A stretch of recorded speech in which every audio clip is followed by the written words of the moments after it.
the location of their date, insisting on giving her only an address. In spite of herself, she had resisted the urge to Google. Now she saw why. They had bonded over their shared love of cryptic crosswords, and he had chosen a place called 2 Down. She was careful to hide a pang of disappointment when she saw him. His crooked smile was a little less endearing in person, but he stared intently at her, and she felt a flutter at the thought of his excitement. She looked good tonight. An awkward hug, the usual pleasantries. "So, how about this place?" he asked earnestly, except it wasn't a question. She smiled brightly. "It's great. Good choice. It's a bit of a secret spot. I knew you'd like it." He looked away, smirking, then glanced back to her expectantly. Finally, the silence growing heavy, she took the bait. "What is it?" she asked warily. "You read the Times?" Yeah, at weekends." "Heard of the setter, Marcello?" This time her smile was genuine. "Yeah." "Oh, wow, wait, is that you? That's so cool." He was transparently thrilled, and she felt a brief flush of warmth towards him.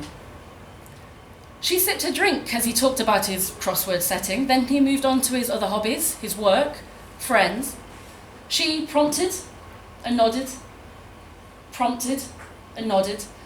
Eventually, she began volunteering odd details about herself, but each time he cut her off with a story of his own that was, at best, tangentially related. A familiar disappointment settled in her chest. He moved on to what was clearly a pre-prepared current affairs segment,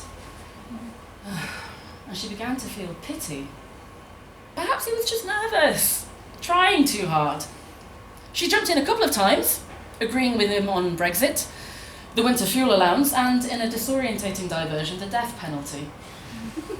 But then he segued into immigration, and her body tensed at an acrid whiff of racism. She frowned, but could not bring herself to challenge him, to endure the barbed defensiveness to which that would surely lead. In any case, he hadn't asked her what she thought. Instead, she suggested another drink and shuffled back her chair, but he leapt to his feet. "I can get them," he said, looking affronted. She asked for, anything but Chardonnay? A trick which usually enabled her to avoid the worst of the oaky whites she hated without appearing too picky. When he returned, he sat down a fraction too close and touched her hand as he set down the wine. She took a sip. It was bad, but tolerable. She tried to steer the conversation into safer territory and asked him about his family. The mood had soured, and his responses were curt. He sounded bored. Yet his arm was still uncomfortably close. Then, suddenly, he seemed to focus on her at last, nodding, laughing at comments that weren't meant to be funny. He put his hand on her shoulder and leaned in close, though the music was low. She felt his moist breath on her skin and fought the urge to recoil. She waited for what felt like an acceptable period, and then began to make her excuses. Problems with the trains, early meeting tomorrow. He seemed surprised. As she put on her coat, he asked her whether she had enjoyed the wine. "It was very nice," she said, flatly, puzzled. "It was Chardonnay," he said, looking delighted with himself. "But no, so I knew you'd like it." At the top of the stairs, she began the usual end-of-date routine. "Lovely to meet you. I had a lovely time." He put his finger up to her mouth and silenced her, pulled her in close, and said, "We'll do this again soon." It wasn't a question. As she walked away, he called after her, "Don't forget to do the Times on Saturday." On Saturday morning, she took the papers back to her flat. "I really should go for a run," she thought idly, as she microwaved leftover pizza. Her phone buzzed. "Great meeting last night," she would reply later. But the buzzing continued insistently. "Up to much this weekend?" And again, "Make sure you get the Times today." With a weariness that felt far too familiar, she began to compose a tactful ending. "I had fun, but Didn't feel much chemistry. You seem like a good guy. Really sorry. Feeling reckless, she typed, "You came across really keepy," and felt a momentary thrill. But no. Hope you find someone. Wish you all the best. She had spent nearly 45 minutes drafting and redrafting. Why so much energy spent agonising over his feelings when he had paid so little attention to hers? Irritated, she hit send. Then, mildly curious, she picked up the Times. She loved to relax with a paper copy at the weekend, thumbing through the recipes and the home decor, and most of all, slowly teasing the web of the crossword into shape. She flipped to the back page. 2 down. Start to plead about tipple, point home. Now, the answer was always hidden in plain sight in the first or the last part of the clue. Here, probably a synonym for start.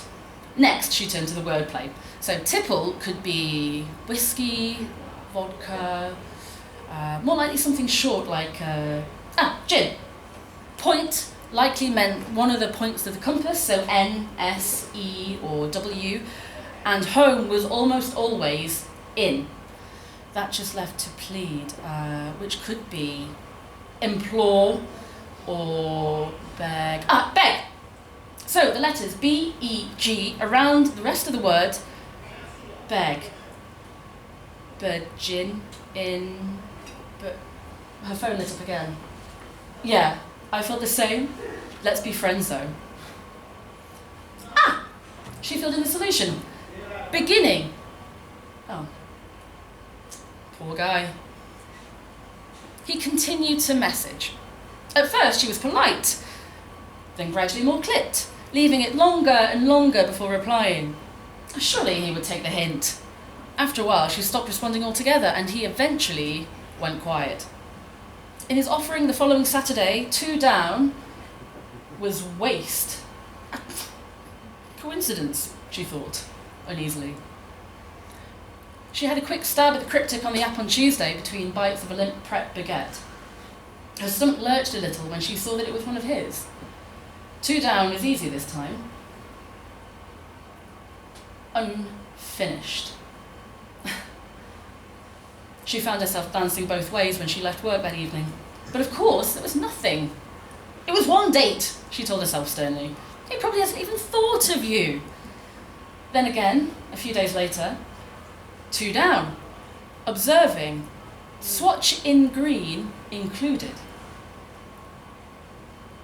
She stared hard at the clue for a while, thinking, a synonym for observing. Included in the phrase, swatch in green. She deleted the app, but the word stayed with her. Watching. The following weekend, walking home from a local Tesco, she felt relieved that she had kept her fears to herself. She had been right to ignore him, and now he seemed to have tired of her, or perhaps she had been simply indulging in a fantasy after all. With the handles of the shopping bag cutting uncomfortably into her hands, she fumbled for her keys. Music drifted from behind the next door, and the aroma of a barbecue hung in the autumn air. She would make herself a proper coffee and read her book by the open window.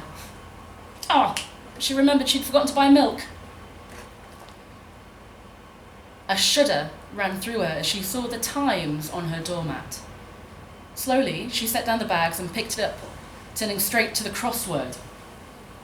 She felt her heart pounding as she solved the clue for 2 down. Please. She dropped the paper as if it had scorched her fingers. Shopping bags forgotten, she began Googling the number for subscriptions, dialing, explaining she wanted to cancel all future deliveries. I'll need to verify some security details first, said a cheery voice on the other end of the line. I can't. I didn't order it. In that case, I'll need to speak to the account holder. But the delivery came to my address, she said, her voice rising with exasperation. Well, in order to discuss your account, I'll need to speak to the very account details or verify some security details. Now, can you tell me your memorable place? She started to snap that she didn't know, but then fell silent, a chill spreading through her. Is it 2 down? That's right. And your memorable date? 13th of September, 2024. Their date. Thank you. Now, you say you want to cancel. Are you sure? You're fully paid up for the next 6 months. She wiped away a tear, her hand shaking. Yes, I want it to stop. Walking home that evening, she was sure she heard footsteps a little too close behind her and wheeled around to glimpse a shadowy figure turning down a side street. She instinctively grabbed her phone to call the police, but then doubted herself. It could have been anyone. And even if it was him, how could she explain her reaction? He was a man with whom she had been on 1 date and had never seen again, a threat in a crossword clue. She'd be dismissed as delusional. She asked a friend to come over, but was too embarrassed to relate the whole story and found herself alone again the following morning. She did laundry, cleaned the bathroom, kept herself busy, but she avoided taking the rubbish out, just in case. In the afternoon, she looked at the crossword online, and there it was, 2 down. Inescapable. She called another friend who, hearing the rising panic in her voice, insisted that she call the police. 2 unsmiling officers arrived and poked disdainfully about her flat. They told her to call again if she was concerned. The unspoken caveat, if anything actually happens, was unmistakable in their disdainful tones. A third friend was sceptical and, in any event, busy that evening. Exhausted, she attempted to distract herself with mindless YouTube videos until, eventually, she fell into an uneasy half-sleep. She had agreed to another date the following evening. She considered cancelling, but then reasoned that having a man close by might ease her mounting fears. The man was nice, the restaurant fine, the evening unremarkable. She felt blank as he walked her home. Glancing around nervously as she approached her front door, she could see nothing unusual in the murky London night. The next morning, as though with a mind of her own, her thumbs tapped their way to the Times. 2 down was slut. She spent the day huddled in bed, barely registering the darkness drawing in again. Eventually, she forced herself into the cool, still air of the flat. Every nerve tingling, she worked her way methodically through each room, but found nothing out of place. The tight fist, clenched around her chest, began to loosen a little. A sudden gust of wind rattled the window pane in the living room. She turned her head slowly toward the sound. The icy fingers tightened their grip. She inched towards the window, barely breathing, and forced herself to peek around the curtain. The dark outline of a figure stood hunched on the opposite side of the road. She could not make out the face that was turned towards her, seemingly oblivious to the pelting rain.